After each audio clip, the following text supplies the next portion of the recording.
All right, last thing I'll say about this, unless there's some kind of breaking story, I promise. So the other thing I wanted to address is a couple people said they unfollowed me because I said it was a tragedy, and they didn't agree with that.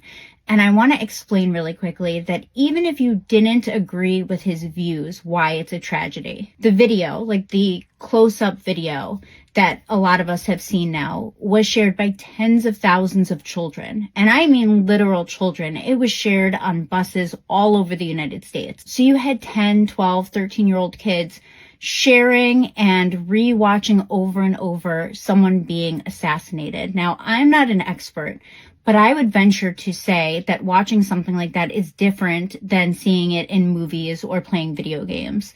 I would say that that has to do something to their developing minds.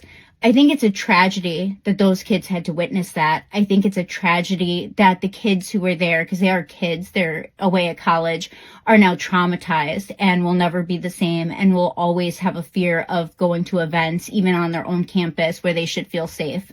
I think it's a tragedy his kids will someday have to see that video. I think it's a tragedy that marginalized communities are going to be blamed for it. I think it's a tragedy that people who, if you want to say, are on the right side of history, if you didn't agree with him, will now be afraid to speak out of fear of retaliation or that the same thing could happen to them. It silences people for sure. And I think it's a tragedy that these things are happening in the United States every single day. So even if you can't empathize or feel bad or feel like it's a tragedy because someone lost their life, there are so many more people impacted than just him that I think it's safe to say that it's a tragedy, regardless of how you felt about him as a person or human being.